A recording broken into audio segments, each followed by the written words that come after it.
ದೆಹಲಿಯಲ್ಲಿ ಬೀಡು ಬಿಟ್ಟಿರುವ ಡಿಕೆ ಶಿವಕುಮಾರ್ ಇದೀಗ ರಾಹುಲ್ ಗಾಂಧಿ ಭೇಟಿಗೆ ತೆರಳಿದ್ದಾರೆ. ನೂತನ ಸಚಿವರು ಡಿಸಿಎಂ ಹುದ್ದೆಗಳ ಸೃಷ್ಟಿ ಹಿನ್ನೆಲೆ ಮಲ್ಲಿಕಾರ್ಜುನ ಖರ್ಗೆ ನಿವಾಸದಲ್ಲಿ ಮಹತ್ವದ ಸಭೆ ನಡೆಸಲಾಗ್ತಾ ಇದೆ. ರಾಹುಲ್ ಗಾಂಧಿ, ಕೆಸಿ ವೇಣುಗೋಪಾಲ್, ಸುರ್ಜೇವಾಲಾ ಕೂಡ ಸಭೆಯಲ್ಲಿ ಭಾಗಿಯಾಗಿದ್ದಾರೆ. ನವದೆಹಲಿ ಖರ್ಗೆ ನಿವಾಸದಲ್ಲಿ ನಡೀತಾ ಇರುವಂತಹ ಸಭೆಯಲ್ಲಿ ನೂತನ ಸಚಿವರ ಪಟ್ಟಿ, ಡಿಸಿಎಂ ಹುದ್ದೆಗಳ ಬಗ್ಗೆ ಚರ್ಚೆ ಮಾಡಿದ್ದಾರೆ. ಯಾರ್ಯಾರಿಗೆ ಸಚಿವ ಸ್ಥಾನ, ಎಷ್ಟು ಜನರಿಗೆ ಡಿಸಿಎಂ ಹುದ್ದೆ ನೀಡಬೇಕು ಅನ್ನೋದರ ಬಗ್ಗೆ ಚರ್ಚೆ ಮಾಡ್ತಾ ಇದ್ದು, ಸಭೆಯಲ್ಲಿ ನೂತನ ಸಚಿವರ ಪಟ್ಟಿ ಫೈನಲ್ ಮಾಡಲಿದ್ದಾರೆ ಎಐಸಿಸಿ ನಾಯಕ. ರಾಜ್ಯದಲ್ಲಿ ಸಿದ್ದರಾಮಯ್ಯ ಮುಖ್ಯಮಂತ್ರಿ ಸ್ಥಾನಕ್ಕೆ ರಾಜೀನಾಮೆ ನೀಡಿದ ಬಳಿಕ ನೂತನ ಕಾಂಗ್ರೆಸ್ ಸರ್ಕಾರ ರಚನೆ ಕಸರತ್ತು ಶುರುವಾಗಿದೆ. ನಿನ್ನೆಗೆ ದೆಹಲಿಗೆ ತೆರಳಿದ್ದ ಸಿದ್ದರಾಮಯ್ಯ ಹಾಗೂ ಡಿಕೆ ಶಿವಕುಮಾರ್ ಇವತ್ತು ರಾಜ್ಯಕ್ಕೆ ವಾಪಸ್ಸಾಗ್ತಿದ್ದಾರೆ. ದೆಹಲಿಯಲ್ಲಿ ಮಾತನಾಡಿದ ಡಿಕೆ ಶಿವಕುಮಾರ್, ನಾಳೆ ವಿಧಾನಸೌಧದಲ್ಲಿ ಸಿಎಲ್ಪಿ ಸಭೆ ನಡೆಯಲಿದೆ. ಹೈಕಮಾಂಡ್ ನಾಯಕರು ನಾಳೆ ಬರ್ತಾರೆ. ಸಿದ್ದರಾಮಯ್ಯ ಜೊತೆ ಚರ್ಚೆ ಮಾಡಿದ್ದೇನೆ ಎಂದಿದ್ದಾರೆ. ಶಾಸಕಾಂಗ ಪಕ್ಷದ ನಾಯಕನ ಆಯ್ಕೆ ನಂತರ ಪದಗ್ರಹಣದ ದಿನಾಂಕ ನಿಗದಿ ಮಾಡ್ತೇವೆ ಎಂದಿದ್ದಾರೆ. ದೆಹಲಿಯಲ್ಲಿ ಮಲ್ಲಿಕಾರ್ಜುನ ಖರ್ಗೆ ನಿವಾಸಕ್ಕೆ ಭೇಟಿ ನೀಡಿದ ಡಿಕೆ ಶಿವಕುಮಾರ್ ಸರ್ಕಾರ ರಚನೆ ಹಾಗೂ ಸಂಪುಟ ರಚನೆ ಬಗ್ಗೆ ಖರ್ಗೆ ಜೊತೆಗೆ ಚರ್ಚೆ ನಡೆಸಿದ್ದಾರೆ. ಮಲ್ಲಿಕಾರ್ಜುನ ಖರ್ಗೆ ಕಾಲಿಗೆ ನಮಸ್ಕರಿಸಿದ್ದಾರೆ ಡಿಕೆ ಶಿವಕುಮಾರ್. ದೆಹಲಿಯ ಖರ್ಗೆ ನಿವಾಸದಲ್ಲಿ ಮಹತ್ವದ ಮಾತುಕತೆ ನಡೆಸಿದ ಬಳಿಕ ನಾಳೆ ಸಂಜೆ ಸಿಎಲ್ಪಿ ಸಭೆಗೆ ನಿರ್ಧಾರ ಆಗಿದೆ. ವಿಧಾನಸೌಧದ 3ನೇ ಮಹಡಿಯಲ್ಲಿ ಸಿಎಲ್ಪಿ ಸಭೆ ಕುರಿತು ಅಧಿಕೃತ ಸೂಚನೆ ಹೊರಡಿಸಿದ ಸಿಎಲ್ಪಿ ಕಾರ್ಯದರ್ಶಿ ಅಲ್ಲಮಪ್ರಭು ಪಾಟೀಲ್,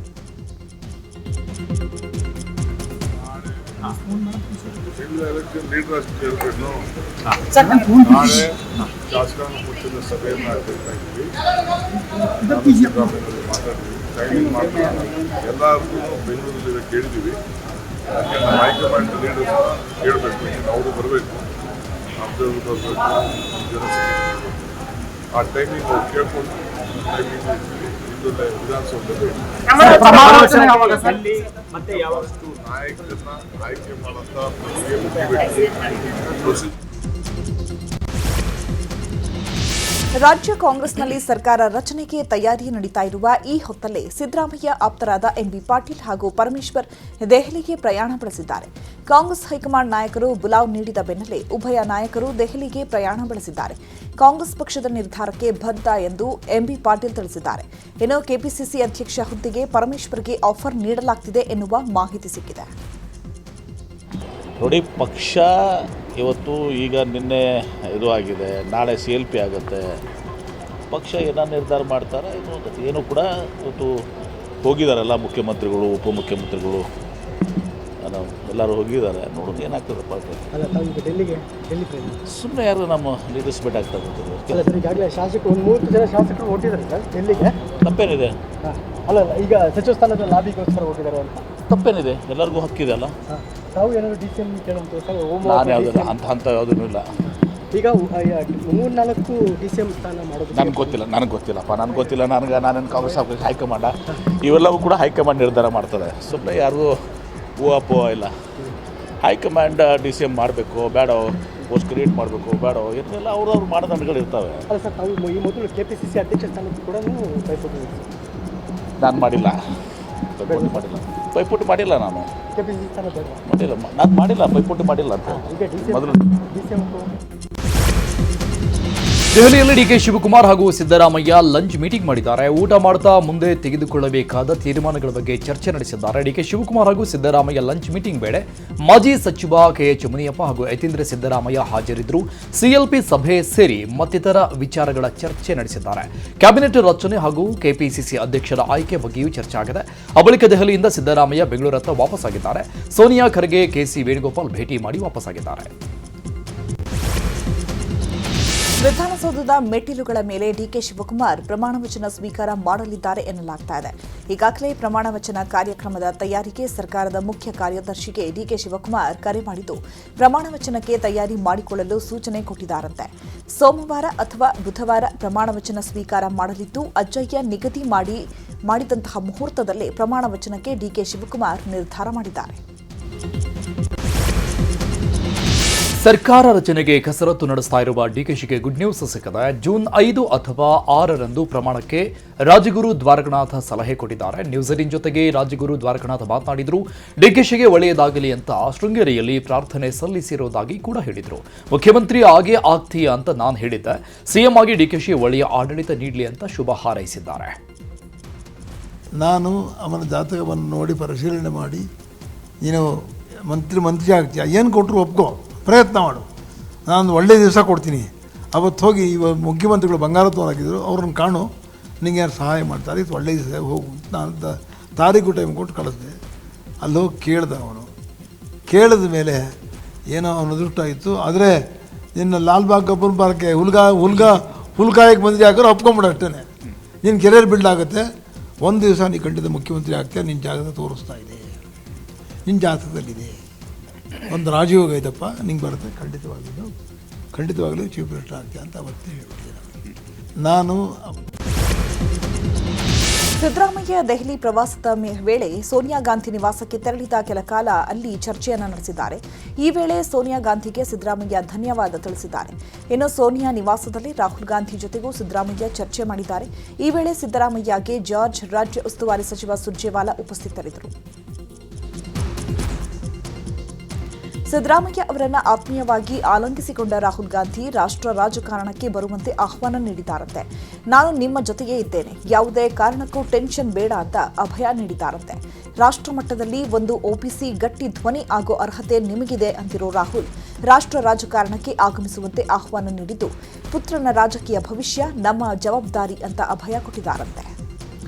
ರಾಹುಲ್ ಗಾಂಧಿ ಭೇಟಿ ಬಳಿಕ ಸಿಎಂ ಸಿದ್ದರಾಮಯ್ಯ ಎಐಸಿಸಿ ಅಧ್ಯಕ್ಷ ಖರ್ಗೆ ಅವರನ್ನು ಭೇಟಿಯಾಗಿದ್ದಾರೆ.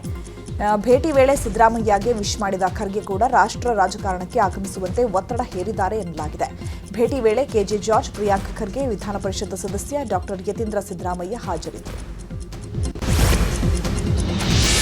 ದೆಹಲಿಯಲ್ಲಿ ಎಐಸಿಸಿ ಪ್ರಧಾನ ಕಾರ್ಯದರ್ಶಿ ಕೆಸಿ ವೇಣುಗೋಪಾಲ್ ಭೇಟಿ ಮಾಡಿ ಚರ್ಚೆ ನಡೆಸಿದ್ದಾರೆ. ಸಿದ್ದರಾಮಯ್ಯ, ರಾಹುಲ್ ಗಾಂಧಿ ಹಾಗೂ ಎಐಸಿಸಿ ಅಧ್ಯಕ್ಷ ಮಲ್ಲಿಕಾರ್ಜುನ ಖರ್ಗೆ ಅವರನ್ನ ಭೇಟಿಯಾದ ನಂತರ ವೇಣುಗೋಪಾಲ್ ಭೇಟಿಯಾಗಿ ಮಾತುಕತೆ ಮಾಡಿದ್ದಾರೆ. ಈ ವೇಳೆ ಸಿದ್ದರಾಮಯ್ಯನವರ ಕಾರ್ಯವೈಖರಿ ಹಾಗೂ ನಿರ್ಲಿಪ್ತ ಮನೋಭಾವವನ್ನು ವೇಣುಗೋಪಾಲ್ ಹೊಗಳಿದ್ದು ಶುಭ ಹಾರೈಸಿದ್ದಾರೆ. ಶಾಸಕ ಸತೀಶ್ ಜಾರಕಿಹೊಳಿ ಬೆಂಗಳೂರಲ್ಲಿ ಸುದ್ದಿಗೋಷ್ಠಿ ನಡೆಸಿ ಮಾತನಾಡಿದರು. ಇದೇ ವೇಳೆ ಸಿದ್ದರಾಮಯ್ಯ ನಿರ್ಗಮನದ ಬಗ್ಗೆ ಜಾರಕಿಹೊಳಿ ಮಾತನಾಡಿ, ರಾಜಕೀಯದಲ್ಲಿ ರಾಜೀನಾಮೆ ಕೊಡುವುದು, ಹೊಸಬರು ಬರುವುದು ಹೊಸದೇನಲ್ಲ, ಒಪ್ಪಂದದಂತೆ ತೀರ್ಮಾನ ಆಗಿದೆ. ಇವತ್ತಲ್ಲ ಅಂದ್ರೆ 2 ವರ್ಷದಲ್ಲಿ ಯಾರನ್ನು ಕೇಳಿ ಡಿಸಿಷನ್ ತಗೊಂಡಿದ್ದಲ್ಲ. ಸಿದ್ದರಾಮಯ್ಯ ವಿರುದ್ಧ ಸಹಿ ಸಂಗ್ರಹ ಅನ್ನೋದೆಲ್ಲ ಊಹಾಪೋಹ ಅಷ್ಟೇ ಅಂತ ಹೇಳಿದ್ದಾರೆ. ಅವ್ರೇನು ಯಾರು ಕೇಳಿ ಏನು ಡಿಸಿಷನ್ ತೊಗೊಂಡಿಲ್ಲ. ಮುಂಚೆ ಏನು ಅಗ್ರಿಮೆಂಟ್ ಆಯ್ತು ಅದ್ರ ಪ್ರಕಾರ ಡಿಸಿಷನ್ ತೊಗೊಂಡ್ರೆ ಇದ್ರಲ್ಲಿ ಯಾರು ಹೇಳೋದು ಕೇಳೋದು, ಅವ್ರು ಸಹಿ ಮಾಡಿದ್ರು ಇವ್ರು ಸಹಿ ಮಾಡಿದ್ರು ಅದು ವಾಪ ಅಷ್ಟೇ. ಇದರಲ್ಲಿ ಯಾರು ಕೇಳಿ ಕೂಡ ಮಾತಾಡಲಿಕ್ಕೆ ಅವಕಾಶ ಇಲ್ಲವೇ ಇಲ್ಲ. ಡೆಲ್ಲಿ ಅಂತಲ್ಲಿ ಆಗಿದೆ ನಾವು ಹೇಳ್ತೀವಲ್ಲ, ಡೆಲ್ಲಿಯಲ್ಲಿ ಆಗಿದೆ ನಮ್ಗೆ ಗೊತ್ತಿಲ್ಲ, ಅದು ಪದೇ ನಾವು ಹೇಳಿದ್ದೀವಿ. ಡೆಲ್ಲಿಯಲ್ಲಿ ನಿರ್ಣಯ ಆಗಿತ್ತು, ಅಲ್ಲೇ ಅದನ್ನು ಮುಗಿಸಿದ್ದಾರೆ. ಮತ್ತು ಇನ್ನು ಬೆಂಗಳೂರಲ್ಲಿ ಅದನ್ನು ಚರ್ಚೆ ಮಾಡೋದ್ರಲ್ಲಿ ಇಲ್ಲ ಇನ್ನು ಸರಿ ಪ್ರಶ್ನೆ ಇಲ್ಲ. ಈಗ ಹೈಕಮಾಂಡ್ ಡಿಸಿಷನ್ ತೊಗೊಂಡ್ಮೇಲೆ ಪ್ರಶ್ನೆ ಬರೋದಿಲ್ಲ. ಅದು ಆಗೋದು ಅವ್ರೇನು ಯಾರು. ಇನ್ನು ಅಹಿಂದ ನಾಯಕತ್ವದ ಬಗ್ಗೆಯೂ ಸತೀಶ್ ಜಾರಕಿಹೊಳಿ ಪ್ರತಿಕ್ರಿಯೆ ನೀಡಿದ್ದು, ಅಹಿಂದ ಅಂದ್ರೆ ಸುಮಾರು 500 ಜಾತಿಗಳಿವೆ. ಸಿದ್ದರಾಮಯ್ಯ ಬಳಿಕ ಯಾರಾದರೂ ಅಹಿಂದ ಧ್ವಜ ಕೊಂಡೊಯ್ಯಬೇಕಲ್ವಾ? ನಾನು ಅಹಿಂದ ಧ್ವಜ ಕೊಂಡೊಯ್ತೇನೆ ಅಂತ ಹೇಳುತ್ತಾ, ನಾನು ಅಹಿಂದ ನಾಯಕ ಆಗ್ತೀನಿ ಅಂತ ಪರೋಕ್ಷವಾಗಿ ಹೇಳಿದ್ದಾರೆ. ಅಲ್ಲ, ಅವರು ಆಲ್ರೆಡಿ ಹೇಳಿದ್ದಾರೆ, ಅದು ಕರೆಕ್ಟ್. ಅದ್ರ ತಕ್ಕ ನಾವು ಕೆಲಸ ಮಾಡಬೇಕು, ನಡಿಬೇಕು. ಎಷ್ಟು ಜನ ಅಹಿಂದ ಅಂದರೆ ಸುಮಾರು ಒಂದು 500 ಜಾತಿ ಇದೆ, ಸುಮಾರು ಸಂಖ್ಯೆ ಇದೆ. ಅವನ್ನೆಲ್ಲ ವಿಶ್ವಾಸ ತಗೊಳ್ಳಿಕ್ಕೆ ಆದಾಗ ಅಹಿಂದ ಆಗ್ತೀವಿ, ಮಾಡ್ಲಿಕ್ಕೆ ಪ್ರಯತ್ನ ಮಾಡ್ತೀವಿ. ಮಾಡ್ತೀವಿ, ಖಂಡಿತವಾಗಿ ಮಾಡ್ತೀವಿ. ಒಯ್ಲಿಕ್ಕೆ ಪ್ರಯತ್ನ ಮಾಡ್ತೀವಿ. ಯಾರೋ ಒಬ್ಬರು ಒಯ್ಲೇಬೇಕು. ಕರ್ನಾಟಕದಲ್ಲಿ ಸಿಸ್ಟಮ್ ಇದೆ, ಅದು ಒಬ್ರು ಯಾರೋ ಅಹಿಂದ ನಾಯಕರು ಉದಯ ಆಗಲೇಬೇಕು. ಅದ್ರ ಮುಂದೆ ಒಯ್ಲಿಕ್ಕೆ ಪ್ರಯತ್ನ ಮಾಡ್ತೀವಿ. ನಾನು ಸಚಿವ ಸ್ಥಾನದ ಆಕಾಂಕ್ಷಿ ಅಂತ ಶಾಸಕ ಅಲ್ಲಮ ಪ್ರಭು ಪಾಟೀಲ್ ಹೇಳಿದ್ದಾರೆ. ನ್ಯೂಸ್ 18 ಜೊತೆ ಮಾತನಾಡಿದ ಅವರು, ಪ್ರಿಯಾಂಕ್ ಖರ್ಗೆಗೆ ಡಿಸಿಎಂ ಸ್ಥಾನ ಕೊಡಬೇಕು, ನನಗೂ ಮಂತ್ರಿ ಸ್ಥಾನ ಕೊಡಬೇಕು, ನಾನು ಸಚಿವ ಸ್ಥಾನದ ಆಕಾಂಕ್ಷಿ ಅಂತ ಅಲ್ಲಮ ಪ್ರಭು ಪಾಟೀಲ್ ಹೇಳಿದ್ದಾರೆ. ಮಂತ್ರಿ ಸ್ಥಾನದ ಆಕಾಂಕ್ಷಿ ಇದ್ದೀನಿ, ಇಲ್ಲ ಅಂತ ಯಾಕೆ ಹೇಳೋಣ. ಯಾಕೆ ನಾನು ರಾಜಕೀಯದಲ್ಲಿ ಇದ್ದೀನಿ. 1972ರಿಂದ ಯುವ ಕಾಂಗ್ರೆಸ್ ಅಧ್ಯಕ್ಷನಾಗಿ, ಬ್ಲಾಕ್ ಕಾಂಗ್ರೆಸ್ ಜನರಲ್ ಸೆಕ್ರೆಟರಿನಾಗಿ, ಜಿಲ್ಲಾ ಕಾಂಗ್ರೆಸ್ ಅಧ್ಯಕ್ಷನಾಗಿ ಮತ್ತು KPCC ಜನರಲ್ ಸೆಕ್ರೆಟರಿನಾಗಿ, ಆರ್ಗನೈಸ್ ಸೆಕ್ರೆಟರಿ ಆಗಿ, ಅನೇಕ ಅಬ್ಸರ್ವರ್ ಆಗಿ ಕೂಡ ಕೆಲಸ ಮಾಡಿದ್ದೀನಿ. ನಾನು ಹೊಸ ಮಂತ್ರಿಮಂಡಲದಲ್ಲಿ ಹೈಕಮಾಂಡ್ನವರು ಭಾಳ ದಿನದ ಪಕ್ಷದಲ್ಲಿ ದುಡಿದಿದ್ದನ್ನು ಕಂಡು ನನಗೆ ಮಂತ್ರಿ ಸ್ಥಾನ ಕೊಟ್ಟರು ಕೂಡ ನಾನು ಸಂತೋಷದಿಂದ ಸ್ವೀಕಾರ ಮಾಡ್ತೇನೆ. ಪ್ರಿಯಾಂಕಾ ಖರ್ಗೆ ಅವರು DCM ಆಗ್ಬೇಕಂತ ಹೇಳಿ ಅವರಿಗೂ ಕೂಡ DCM ಕೊಟ್ಟರು ಕೂಡ ನಮಗೆ ಸ್ವಾಗತ ಇದೆ. ನಮಗೇನು ಯಾರಿಗೂ ಜಮೀರ್ ಅಹಮದ್ ಮನೆಯಲ್ಲಿ ರಾಜಕೀಯ ಚಟುವಟಿಕೆಗಳು ಗರಿಗೆದರಿದೆ. ರಾಜಕೀಯ ವಿದ್ಯಮಾನಗಳ ಬಗ್ಗೆ ಜಮೀರ್ ಅಹಮದ್ ಮನೆಯಲ್ಲಿ ಮಹದೇವಪ್ಪ ಚರ್ಚೆ ನಡೆಸಿದರು. ಸಂಪುಟ ರಚನೆ ಹಾಗೂ ಕೆಪಿಸಿಸಿ ಅಧ್ಯಕ್ಷರ ಆಯ್ಕೆ ಬಗ್ಗೆ ಚರ್ಚಿಸಿ ಹೈಕಮಾಂಡ್ ನಡೆ ಮುಂದೆ ಏನಿರಲಿದೆ ಎಂದು ಸಮಾಲೋಚಿಸಿದರು. ಮಾಜಿ ಸಚಿವ ದಿನೇಶ್ ಗುಂಡೂರಾವ್ ಸತೀಶ್ ಜಾರಕಿಹೊಳಿ ಅವರನ್ನ ಭೇಟಿ ಮಾಡಿದ್ದಾರೆ. ಅನಂತರ ಮಾತನಾಡಿದ ದಿನೇಶ್ ಗುಂಡೂರಾವ್, ರಾಜ್ಯ ರಾಜಕೀಯದಲ್ಲಿ ರಾಜಕಾರಣ ನಡೀತಾ ಇದೆ. ನಾಳೆ ಕಾಂಗ್ರೆಸ್ ಶಾಸಕಾಂಗ ಪಕ್ಷದ ಸಭೆ ಕರೆದಿದ್ದಾರೆ ಅಂತ ತಿಳಿಸಿದರು. ನಾಳೆ ಎಲ್ಲ ಶಾಸಕರ ಜೊತೆ ಚರ್ಚೆ ಮಾಡಿ ತೀರ್ಮಾನವನ್ನ ವರಿಷ್ಠರು ಮಂಡಳಿಗೆ ಸಲ್ಲಿಸಲಾಗುತ್ತೆ. ಬಿಜೆಪಿ ಮತ್ತು ಜೆಡಿಎಸ್ಗೆ ಆತಂಕ ಶುರುವಾಗಿದೆ. ಸಿದ್ದರಾಮಯ್ಯನವರು ಇಡೀ ರಾಷ್ಟ್ರಕ್ಕೆ ಮಾದರಿಯಾಗಿದ್ದಾರೆ. ಪಕ್ಷದ ಸಿದ್ಧಾಂತದ ಬಗ್ಗೆ ಎತ್ತಿ ತೋರಿಸಿದ್ದಾರೆ. ನಮಗೆ ಸಚಿವ ಸ್ಥಾನಮಾನ ಕೊಟ್ಟರೆ ಕೊಡ್ತಾರೆ, ಇಲ್ಲ ಅಂದ್ರೆ ಇಲ್ಲ ಅಂತ. ಸಂಪುಟ ರಚನೆ ಆದರೆ ತಮ್ಮ ಸ್ಥಾನ ಭದ್ರವಾಗಿಲ್ಲ ಅನ್ನೋ ಸುಳಿವನ್ನ ಕೊಟ್ಟಿದ್ದಾರೆ. ರಾಜಕಾರಣ ಇದ್ದೇ ಇರ್ತದೆ. ನಾಳೆ ಶಾಸಕಾಂಗ ಸಭೆ ಕರೆದಿದ್ದಾರೆ. ಶಾಸಕಾಂಗ ಸಭೆಯಲ್ಲಿ ಏನು ಎಲ್ಲ ಶಾಸಕರ ಜೊತೆ ಚರ್ಚೆ ಮಾಡಿ ಅಲ್ಲಿಯ ತೀರ್ಮಾನವನ್ನು ನಮ್ಮ ವರಿಷ್ಠ ಮಂಡಳಿಗೆ ಅದನ್ನು ಸಲ್ಲಿಸಲಾಗುವುದು. ನೋಡಿ, BJP ಹೇಳೋದಕ್ಕೂ ಇದಕ್ಕೂ ಏನು ಸಂಬಂಧ ಇಲ್ಲ, ಆಯಿತಾ. ಇದು ಪಕ್ಷದಲ್ಲಿ ಭಾಳ ಶಿಸ್ತಿನ ರೀತಿಯಾಗಿ ಇವತ್ತು ನಮ್ಮ ಪಕ್ಷ ನಡ್ಕೊಳ್ತಾ ಇದೆ. ಬಹುಶಃ BJP ಅದನ್ನು ತಡ್ಕೊಳಕ್ಕಾಗ್ತಾ ಇಲ್ಲ. ಅವರು ಏನೇನೋ ಲೆಕ್ಕಾಚಾರಗಳು ಮಾಡ್ಕೊಂಡಿದ್ರು ಮತ್ತು ಯಾವ ರೀತಿ ಸಿದ್ದರಾಮಯ್ಯ ನಡ್ಕೊಂಡಿದ್ದಾರೆ ನನಗನ್ಸುತ್ತೆ ಇವತ್ತು ನಿಜವಾಗ್ಲೂ ಅದೊಂದು ಇಡೀ ರಾಷ್ಟ್ರಕ್ಕೇ ಮಾದರಿ. ಅವರ ನಡೆ, ಅವರ ನುಡಿ, ಅವರು ಯಾವ ರೀತಿ ಎಲ್ಲರ ಜೊತೆ ಮಾತನಾಡಿದ್ರು, ಸಚಿವರುಗಳ ಜೊತೆ, ಶಾಸಕರ ಜೊತೆ, ಮಾಧ್ಯಮದ ಜೊತೆ, ಬಹುಶಃ ಇಡೀ ದೇಶಕ್ಕೇ ಮಾದರಿಯಾಗಿದೆ. ಯಾವ ಹುದ್ದೆ ಕೊಟ್ಟರೂ ನಾನು ನಿಭಾಯಿಸುತ್ತೇನೆ ಅಂತ ಕಾಂಗ್ರೆಸ್ ಹಿರಿಯ ಶಾಸಕ ಈಶ್ವರ್ ಖಂಡ್ರೆ ಹೇಳಿದ್ದಾರೆ. ನಾನು ಕಾಂಗ್ರೆಸ್ ಪಕ್ಷದ ನಿಷ್ಠಾವಂತ ನಾಯಕ. ಹಿಂದೆ ಯಾವುದೇ ಜವಾಬ್ದಾರಿ ಕೊಟ್ಟರೂ ಕೆಲಸ ಮಾಡಿದ್ದೆ. ಹೆಚ್ಚಿನ ಜವಾಬ್ದಾರಿ ಕೊಟ್ಟರೆ ನಿಭಾಯಿಸುತ್ತೇನೆ. ಲಿಂಗಾಯತ ಸಮುದಾಯ, ಜಾತ್ಯತೀತ ಸಮುದಾಯ, ನಮ್ಮ ಸಮುದಾಯಕ್ಕೆ ಸ್ಥಾನಮಾನ ಕೊಡಬೇಕು. ಅನುಭವ ಅವಶ್ಯಕತೆ ಇದೆ. ಅದೇ ರೀತಿ ಯುವಕರ ಶಕ್ತಿ ಕೂಡ ಬೇಕು. ಪ್ರಿಯಾಂಕ ಖರ್ಗೆ, ಪರಮೇಶ್ವರ್, ಸತೀಶ್ ಎಲ್ಲರೂ ಸಮರ್ಥವಾಗಿದ್ದಾರೆ. ಮುಂದೆಯೂ ಅದೇ ರೀತಿ ಕೆಲಸ ಮಾಡ್ತೇವೆ ಅಂತ ಈಶ್ವರ್ ಖಂಡ್ರೆ ಹೇಳಿದ್ದಾರೆ. ಈಗ ನಾನು ಪಕ್ಷದ ನಿಷ್ಠಾವಂತ ಕಾರ್ಯಕರ್ತನೂ ಇದ್ದೇನೆ. ಅದೇ ರೀತಿಯಲ್ಲಿ ಅಖಿಲ ಭಾರತ ವೀರಶೈವ ಲಿಂಗಾಯತ ಮಹಾಸಭೆಯ ಅಧ್ಯಕ್ಷನಾಗಿಯೂ ಇವತ್ತು ನಮ್ಮ ಸಮುದಾಯದ ಎಲ್ಲರ ಒಂದು ಅಭಿಪ್ರಾಯ ಇದೆ. ಇವತ್ತು ಪ್ರಾಪರ್ ಆಗಿ ಈ ಒಂದು ಸಚಿವ ಸಂಪುಟದಲ್ಲಿಯೂ ಲಿಂಗಾಯತರಿಗೆ, ವೀರಶೈವರಿಗೆ ಒಂದು ಪ್ರಾತಿನಿಧ್ಯ ಸಿಗಬೇಕು ಅನ್ನೋಂಥದ್ದು. ಆ ಒಂದು ನಿಟ್ಟಿನಲ್ಲಿ ಇವತ್ತು ಈಗಾಗಲೇ ಹೇಳಿದ್ದೇನೆ, ಯಾವ ಹುದ್ದೆ ಕೊಟ್ಟರೂ ನಿಭಾಯಿಸಲಿಕ್ಕೆ ಸಿದ್ಧನಾಗಿದ್ದೇನೆ. ಮುಖ್ಯಮಂತ್ರಿ ಬದಲಾವಣೆ ಬೆನ್ನಲ್ಲೇ ಡಿಸಿಎಂ ಸ್ಥಾನಕ್ಕೆ ಪೈಪೋಟಿ ನಡೆದಿದೆ. ಇದೇ ವಿಚಾರಕ್ಕೆ ಬೀದರ್ನಲ್ಲಿ ಈಶ್ವರ್ ಖಂಡ್ರೆಗೆ ಡಿಸಿಎಂ ಸ್ಥಾನ ನೀಡಬೇಕು ಅಂತ ಒತ್ತಾಯಿಸಿ ಪ್ರತಿಭಟನೆ ಮಾಡಲಾಗಿದೆ. ನಗರದ ಡಾಕ್ಟರ್ BR ಅಂಬೇಡ್ಕರ್ ವೃತ್ತದಲ್ಲಿ ಖಂಡ್ರೆ ಬೆಂಬಲಿಗರು ಹಾಗೂ ಕಾಂಗ್ರೆಸ್ ಕಾರ್ಯಕರ್ತರು ಪ್ರತಿಭಟನೆ ಮಾಡಿದ್ದಾರೆ. ಕಾಂಗ್ರೆಸ್ ಜಿಲ್ಲಾ ಸಮಿತಿಯಿಂದ ನಾಮಫಲಕ ಹಿಡಿದು ಒತ್ತಾಯಿಸಿದರು. ಸಚಿವ ಈಶ್ವರ್ ಖಂಡ್ರೆ, ಹಂಗಾಮಿ ಸಿಎಂ ಸಿದ್ದರಾಮಯ್ಯ, ಮಲ್ಲಿಕಾರ್ಜುನ ಖರ್ಗೆ ಸರ್ಕಾರದ ಪರ ಜೈಕಾರ ಹಾಕಿದ್ದಾರೆ.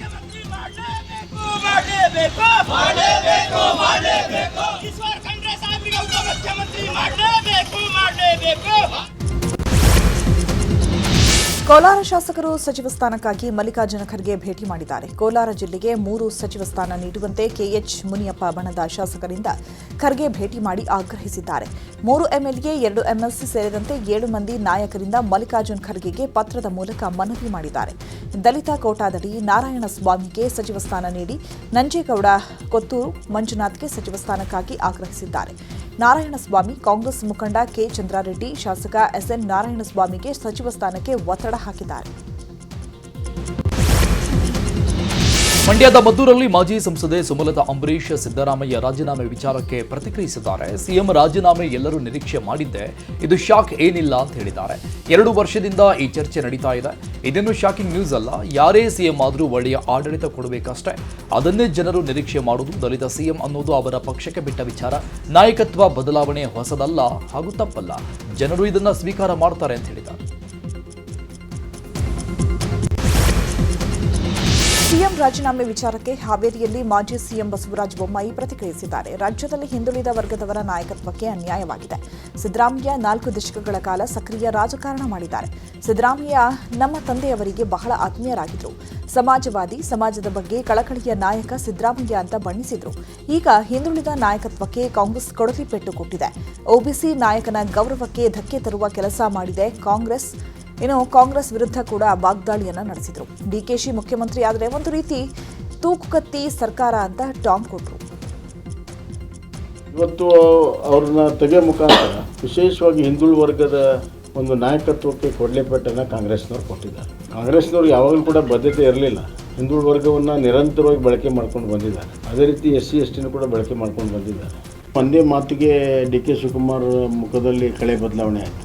ನಾನು ರಾಜ್ಯಸಭೆಗೆ ಹೋಗೋದಿಲ್ಲ, ನಾನು ಕರ್ನಾಟಕ ರಾಜಕಾರಣದಲ್ಲಿ ಇರ್ತೀನಿ ಅನ್ನುವಂಥ ಮಾತೇನಿದೆ ಅದು ಖಂಡಿತವಾಗೂ ಒಂದು ತೂಗುವ ಕತ್ತಿ.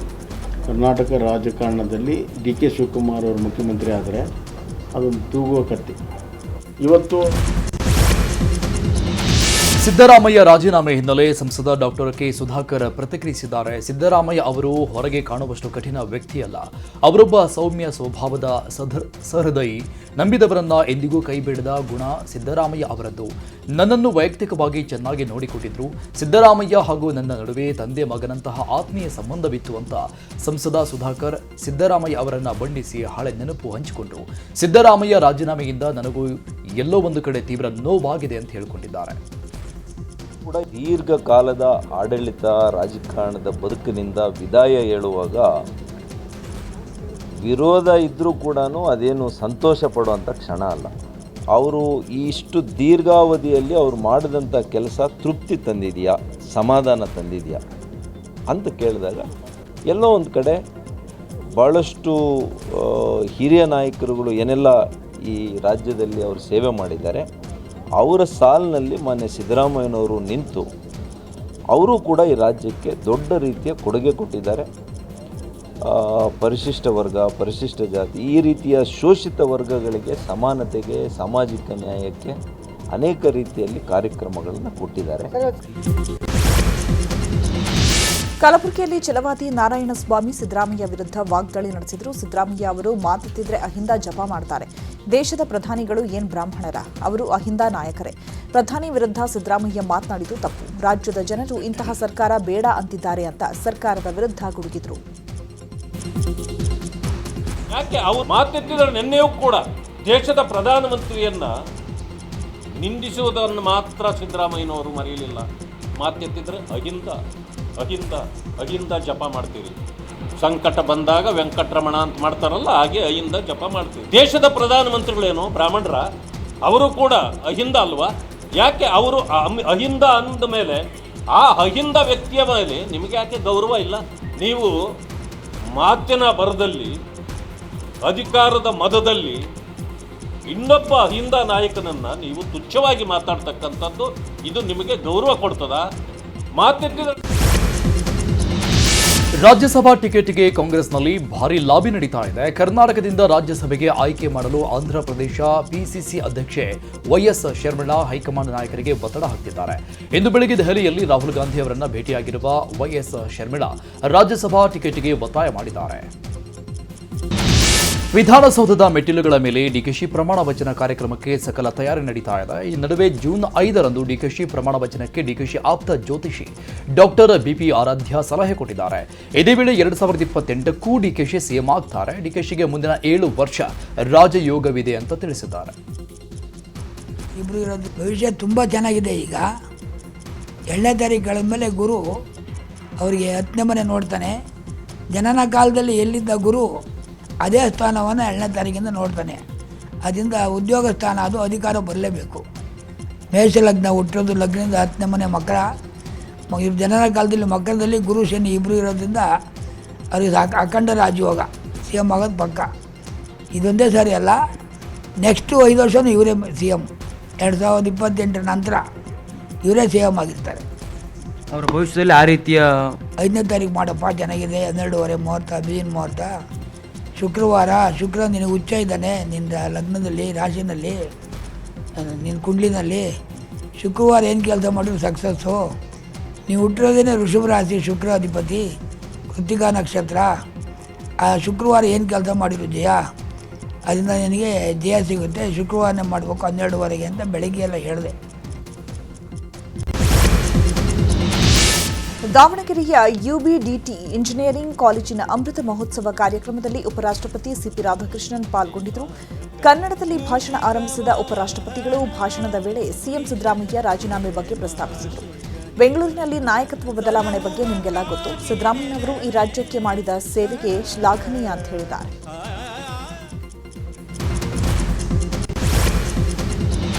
ನಿವೃತ್ತಿಗೆ 3 ದಿನ ಬಾಕಿ ಇರುವಾಗ ಭ್ರಷ್ಟ ಅಧಿಕಾರಿಗೆ ಸರ್ಕಾರ ಶಾಕ್ ಕೊಟ್ಟಿದೆ. ಕೋಟ್ಯಾಂತರ ರೂಪಾಯಿ ಅವ್ಯವಹಾರ ಎಸಗಿದ ಆರೋಪದಲ್ಲಿ ಚಿಕ್ಕನಾಯಕನಹಳ್ಳಿ ಇಒ ದೊಡ್ಡಸಿದ್ದಯ್ಯ ಸಸ್ಪೆಂಡ್ ಆಗಿದ್ದಾರೆ.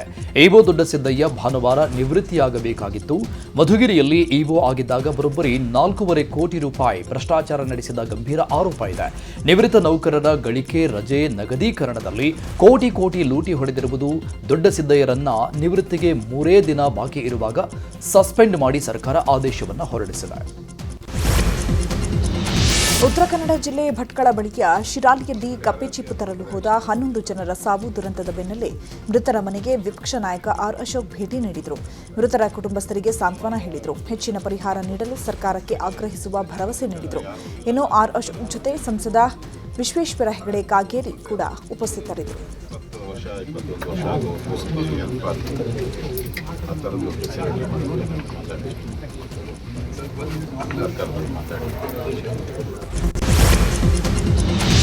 ಜಮೀನು ವಿವಾದ ಹಿನ್ನೆಲೆ ಸರ್ಕಾರಿ ಶಾಲೆ ರಸ್ತೆಗೆ ಮಣ್ಣು ಸುರಿದು ಬಂದ್ ಮಾಡಿರುವ ಘಟನೆ ಕೋಲಾರ ಜಿಲ್ಲೆ ಮುಳಬಾಗಿಲು ತಾಲೂಕಿನ ಮಲ್ಲನಾಯಕನಹಳ್ಳಿ ಗ್ರಾಮದಲ್ಲಿ ನಡೆದಿದೆ. ಸರ್ಕಾರಿ ಶಾಲೆಯ ಗೇಟಿಗೆ ಅಡ್ಡಲಾಗಿ ಮಣ್ಣು ಸುರಿದು ಸೋಮಶೇಖರ್ ರೆಡ್ಡಿ ಎಂಬಾತ ರಸ್ತೆಗೆ ಅಡ್ಡಿಪಡಿಸಿದ್ದಾನೆ.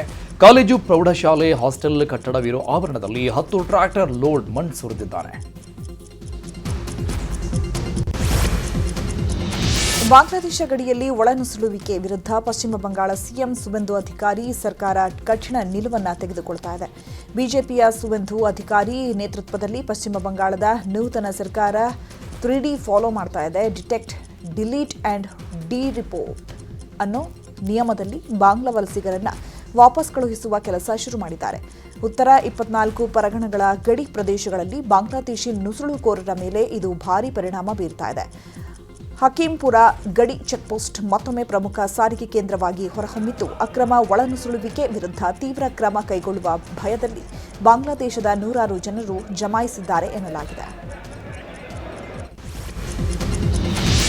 ಮಹಾರಾಷ್ಟ್ರದಲ್ಲಿ ಕಳ್ಳಬಟ್ಟಿ ಸೇವಿಸಿ 18 ಮಂದಿ ಸಾವನ್ನಪ್ಪಿದ್ದಾರೆ. ಹಲವರು ಗಂಭೀರವಾಗಿದ್ದಾರೆ. ಪುಣೆಯ ಪಿಂಪ್ರಿ ಚಿಂಚ್ವಾಡ್ ಬಳಿ ಘಟನೆ ನಡೆದಿದೆ. ಇನ್ನು ಕಠಿಣ ಕ್ರಮಕ್ಕೆ ಸಿಎಂ ಫಡ್ನವೀಸ್ ಆದೇಶ ಮಾಡಿದ್ದಾರೆ. ಈ ಬೆನ್ನಲ್ಲೇ ಕಳ್ಳಬಟ್ಟಿ ತಯಾರಿಸುವ ಸ್ಥಳಗಳ ಮೇಲೆ ಪೊಲೀಸರು ದಾಳಿ ನಡೆಸಿ ಸ್ಥಳದಲ್ಲಿದ್ದ ಕಳ್ಳಬಟ್ಟಿ ಸಮೇತ ಆರೋಪಿಗಳನ್ನು ವಶಕ್ಕೆ ಪಡೆದಿದ್ದಾರೆ. ಸದ್ಯ ಈ ಪ್ರಕರಣದ ಕುರಿತು ಪೊಲೀಸರು ತನಿಖೆಯನ್ನು ಚುರುಕುಗೊಳಿಸಿದ್ದಾರೆ. ಎನ್ಐಟಿ ನಡೆಸಿದ ನೀಟ್ ಪರೀಕ್ಷೆ ರದ್ದತಿ ಪ್ರಶ್ನಿಸಿ ಸಲ್ಲಿಸಲಾದ ಅರ್ಜಿಗಳ ವಿಚಾರಣೆ ನಡೆಸಿದ ಸುಪ್ರೀಂ ಕೋರ್ಟ್ ನೀಟ್ ಪರೀಕ್ಷೆಗಳ ತನಿಖೆಯ ಪ್ರಕ್ರಿಯೆ ಮತ್ತು ಮುಕ್ತಾಯದ ಬಗ್ಗೆ ಅಫಿಡವಿಟ್ ಸಲ್ಲಿಸುವಂತೆ ನ್ಯಾಯಮೂರ್ತಿ ನರಸಿಂಹ ಕೇಂದ್ರ ಶಿಕ್ಷಣ ಇಲಾಖೆಗೆ ಸೂಚನೆ ಕೊಟ್ಟಿದ್ದಾರೆ. ನೀಟ್ ಮಾದರಿಯ ಪ್ರಶ್ನೆ ಪತ್ರಿಕೆ ಸೋರಿಕೆ ಬಗ್ಗೆ ನ್ಯಾಯಾಲಯ ವಿವರಣೆ ಕೋರಿರುವ ಹಿನ್ನೆಲೆಯಲ್ಲಿ ಪ್ರಧಾನಿ ನರೇಂದ್ರ ಮೋದಿ ವೈಯಕ್ತಿಕವಾಗಿ ಮೇಲ್ವಿಚಾರಣೆ ಮಾಡುತ್ತಿದ್ದಾರೆ ಅಂತ ಸುಪ್ರೀಂ ಕೋರ್ಟ್ಗೆ ಸರ್ಕಾರ ತಿಳಿಸಿದೆ. ಸಾಲಿಸಿಟರ್ ಜನರಲ್ ತುಷಾರ್ ಮೆಹ್ತಾ ಅವರು ಪ್ರಧಾನಿ ನರೇಂದ್ರ ಮೋದಿ ಅವರು ವೈಯಕ್ತಿಕವಾಗಿ ತನಿಖೆಯನ್ನ ಮೇಲ್ವಿಚಾರಣೆ ಮಾಡ್ತಾ ಇದ್ದಾರೆ ಅಂತ ನ್ಯಾಯಾಲಯಕ್ಕೆ ತಿಳಿಸಿದ್ದಾರೆ. 2026ರ ಏಷ್ಯನ್ ಗೇಮ್ಸ್ನ ಆಯ್ಕೆ ಟ್ರಯಲ್ಸ್ನಲ್ಲಿ ಭಾಗವಹಿಸಲು ಕುಸ್ತಿಪಟು ವಿನೇಶ್ ಫೋಗಟ್ ಅವಕಾಶ ಕೋರಿದ್ರು. ದೆಹಲಿ ಹೈಕೋರ್ಟ್ ಅವಕಾಶ ನೀಡಿ ಆದೇಶ ಮಾಡಿತು. ದೆಹಲಿ ಹೈಕೋರ್ಟ್ ಆದೇಶ ಪ್ರಶ್ನಿಸಿ ಡಬ್ಲ್ಯೂಎಫ್ಐ ಸುಪ್ರೀಂ ಕೋರ್ಟ್ ಮೆಟ್ಟಿಲೇರಿತ್ತು. ಆದರೆ ಏಷ್ಯನ್ ಗೇಮ್ಸ್ ಟ್ರಯಲ್ಸ್ಗೆ ವಿನೇಶ್ ಫೋಗಟ್ಗೆ ಸುಪ್ರೀಂ ಕೋರ್ಟ್ ಅನುಮತಿ ನೀಡಿದೆ. ನ್ಯಾಯಮೂರ್ತಿಗಳಾದ ಪಿಎಸ್ ನರಸಿಂಹ ಮತ್ತು ಅಲೋಕ್ ಆರಾಧೆ ಪೀಠವು ಶುಕ್ರವಾರ ಫೆಡರೇಷನ್ನ ಮೇಲ್ಮನವಿಯನ್ನ ಆಲಿಸಿದೆ.